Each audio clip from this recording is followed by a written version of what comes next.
আসসালামু আলাইকুম বন্ধুরা, আমরা সবাই কিন্তু কম বেশি জানি বর্তমানে একটা ইউটিউব ভিডিও র্যাঙ্ক করে অডিয়েন্স রিটেনশনের উপর ভিত্তি করে, অর্থাৎ কতক্ষণ ধরে আপনার ভিডিওটি দর্শক বন্ধুরা দেখছে সেটার পার্সেন্টেজের উপর ভিত্তি করে ভিডিওটি পরবর্তী স্টেপে গিয়ে ইউটিউব রিকমেন্ড করবে কিনা, সাজেস্টে দিবে কিনা, তারপর ব্রাউজ পিসারে ঘোরাবে কিনা, এই জিনিসটা এমনকি কেউ সার্চ করে তার সামনে ভিডিওটি রিকমেন্ড করে দিবে কিনা, এটা নির্ভর করছে এঙ্গেজমেন্টের উপর ভিত্তি করে, লাইক কমেন্ট ডিসলাইক সব কিছুর উপর ভিত্তি করে। তো অডিয়েন্স রিটেনশন যদি কমও আসে, একটা ভিডিও আপনার ভাইরাল হতে পারে, সেটা কিভাবে আজকের এই ভিডিওতে আমি আপনাদের সাথে আলোচনা করব। আমার ব্যক্তিগত অভিজ্ঞতা থেকে আপনাদের সাথে জিনিসটি শেয়ার করব। আপনাদের সাথে রয়েছে তানিম খান, চ্যানেলটি সাবস্ক্রাইব করে দিন যারা সাবস্ক্রাইব করেছেন, থ্যাংক ইউ সো মাচ।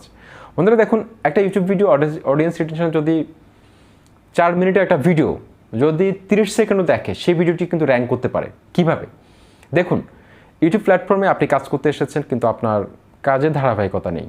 আপনি আজকে ভিডিও তৈরি করছেন, তারপর আবার 1 মাস পর একটা ভিডিও তৈরি করলেন, কিন্তু আপনি শিডিউল মেনে ভিডিও তৈরি করছেন না। শিডিউল আপলোড হচ্ছে যে আপনার একটা ধারাবাহিকতা, আপনার প্রত্যেক দিন ভিডিও আপলোড করতেছেন রাত 10টায়, তাহলে প্রতিদিন 10টা আপলোড করবেন। এক্ষেত্রে আপনার পটেনশিয়াল অডিয়েন্স যারা রয়েছে তাদের কাছে আপনার ভিডিওটি পৌঁছে যাবে এবং ইউটিউব অ্যালগরিদমের কাছে কিন্তু একটা ভ্যালু ক্রিয়েট হবে যে আপনার এই ভিডিওটি এই সময় আপলোড হয়, আপনার চ্যানেলে আপনি অ্যাক্টিভভাবে কাজ করছেন, এই জিনিসটা কিন্তু একটা ভ্যালু ক্রিয়েট হবে ইউটিউব অ্যালগরিদমের কাছে।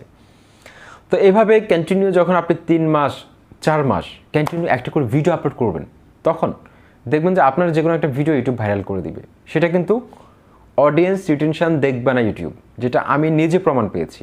আমার এই চ্যানেলে 2টো ভিডিও ভাইরাল করে দিয়েছিল, যেগুলো আমি ডিলিট করে দিয়েছি, অন্য ক্যাটাগরি ছিল, ফেসবুক পেজ নিয়ে, এমনকি ফেসবুক পেজ মনিটাইজেশন নিয়ে, যেগুলো ভাইরাল হয়েছিল। 33,000 ভিউ এসেছিল, আরেকটা ভিডিওতে ভিউ এসেছিল 14,000। ঠিক আছে, এভাবে ক্রমান্বয়ে অনেকগুলো ভিডিও ভাইরাল হয়েছিল। আমরা অনেকগুলো ভিডিওতে আমি আপনাদেরকে সেগুলো লাইভ দেখিয়েছিলাম। তো সেই ভিডিওটিতে আমি 4.5 মিনিট একটা ভিডিও ছিল, 29 সেকেন্ড অ্যাভারেজ ভিউ ডিউরেশন ছিল, অডিয়েন্স রিটেনশন পার্সেন্টেজ ছিল মাত্র 29 সেকেন্ড। তারপরও ওই ভিডিওটি কিন্তু ইউটিউব ভাইরাল করে দিয়েছে। আমার চ্যানেলে প্রচুর পরিমাণে আপনারা দেখতে পাচ্ছেন এই যে সাবস্ক্রাইবারগুলো এসেছে ফেসবুক পেজ রিলেটেড ভিডিও থেকে। ঠিক আছে, তো পরবর্তীতে আমি এখন ইউটিউব নিয়ে কাজ করতেছি, আমি এই ডিসিশন চেঞ্জ করলাম। তো দেখুন, আপনি যখন আপনার কাজের ধারাবাহিকতা থাকবে, আপনার কনসিস্টেন্সিটা যখন আপনি বজায় রাখবেন, শিডিউল আপলোড করে ভিডিও তৈরি করবেন, প্রতিদিন ভিডিও আপলোড করবেন, ভালো কোয়ালিটি ভিডিও আপলোড করবেন, তখন ইউটিউব আপনার যে কোনো একটা ভিডিওকে র্যাঙ্ক করিয়ে দিবে। সেটা অডিয়েন্স রিটেনশন যদি কমও থাকে, সেই ক্ষেত্রে কিন্তু ওই ভিডিওটা কিন্তু কখনো ড্রপ করবে না।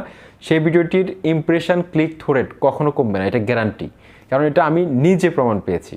তো আশা করছি আপনারা নিয়মিত ভিডিও আপলোড করবেন। এই চ্যানেলের সাথে থাকুন নতুন নতুন YouTube related tips and tricks পাওয়ার জন্য, এমনকি ইউটিউব আপডেটগুলো জানার জন্য। সবার সাথে থাকুন। আসসালামু আলাইকুম।